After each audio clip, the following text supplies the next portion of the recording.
Guys up ಇದೆ. First ಮಾಡಲ್ ಹತ್ತಿಸ್ತಾ ಇದೀನಿ actual ಆಗಿ ಹೇಳ್ಬೇಕಂದ್ರೆ. ಫಸ್ಟ್ ಮಾಡಲ್ ಹತ್ತುತ್ತಾ ನೋಡೋಣ. ಫಸ್ಟ್ ಸ್ಟೀಪ್ ಇದೆ ಫುಲ್. ಫಸ್ಟ್ ಮಾಡ್ ಕಮಾನ್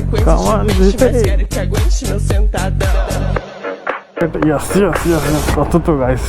ಎಷ್ಟೊಂದು ಸ್ಟೀಪ್ ಇದೆ. ಎಷ್ಟು ಸ್ಟೀಪ್ ಇದ್ರು ಹತ್ಕೊಂಡು ಬಂತು ಗೈಸ್. ಬರೀ ಚೆನ್ನಾಗಿರೋ ರೋಡಲ್ಲ, ಎಲ್ಲಾ ತರದ ರೋಡಲ್ಲೂ ಟೆಸ್ಟ್ ಮಾಡ್ತಾ ಇದೀನಿ. ಸೊ ಬ್ರೇಕ್ಸ್ ಹಿಡಿಯೋದ್ರಿಂದ ಹಿಡಿದು ನಾರ್ಮಲ್ ಆಗಿ ಈ ತರ ಹೋಗೋದ್ರಿಂದ ಹಿಡಿದು ಒಂದು ಹಂಸ ಆಗ್ಲಿ ಗುಂಡಿ ಆಗ್ಲಿ ಎಲ್ಲಾ ತರದ ರೋಡು ಸಿಟಿ ಒಳಗಡೆ ನಮ್ ಗ್ರೀನ್ ಟೈಗರ್ ಗಾಡಿ ಎಷ್ಟು ರೇಂಜ್ ಬರುತ್ತೆ ಅಂತ ಹೇಳ್ಬಿಟ್ಟು ಇವತ್ತು ತಿಳಿಸ್ಕೊಡ್ತೀನಿ ವಿಡಿಯೋದಲ್ಲಿ. ಸೊ ಫಸ್ಟ್ ಮೋಡಲ್ಲಿ ಆಲ್ಮೋಸ್ಟ್ 40 ಕಿಲೋಮೀಟರ್ಸ್ ವರ್ಗೂ ಹೋಗ್ತಾ ಇದೆ ಸ್ಪೀಡು. ಥರ್ಡ್ ಮೋಡು ಚೆನ್ನಾಗಿದೆ.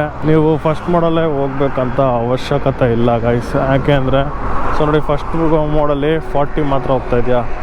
ಈಗ ಜಸ್ಟ್ 3 ಶಿಫ್ಟ್ ಮಾಡಿದ ತಕ್ಷಣ ನೋಡಿ 60 ಕಿಲೋಮೀಟರ್ಸ್ ಹೊರಟೋಗುತ್ತೆ ಸ್ಪೀಡು. 72.5 ಕಿಲೋಮೀಟರ್ ಬಂದಿದೆ. 85% ಸಿಂಗಲ್ ಮೋಡಲ್ ಓಡಿಸಿರೋದು, 10% 2 ಮೋಡಲ್ ಓಡಿಸಿರೋದು, ಇನ್ 5% ಥರ್ಡ್ ಮೋಡಲ್ ಓಡಿಸಿರೋದು. 1, 2, 3 ಮೋಡ್ಸ್ ಸೇರಿಸಿದ್ರೆ 72.5 ಕಿಲೋಮೀಟರ್ಸ್ ರೇಂಜ್ ಕೊಡ್ತಾ ಇದೆ. ಕನ್ವರ್ಟ್ ಆಗಿರೋ ಆಕ್ಟಿವ್ ಇದು. ನಿಮ್ಮ ಫ್ರೆಂಡ್ಸ್ ಆ್ಯಂಡ್ ಫ್ಯಾಮಿಲಿಗೆ ಶೇರ್ ಮಾಡಿ ಅಂತ ಹೇಳ್ತಾ ಈ ವಿಡಿಯೋನೆಲ್ಲ ಮುಗಿಸ್ತಾ ಇದ್ದೀನಿ.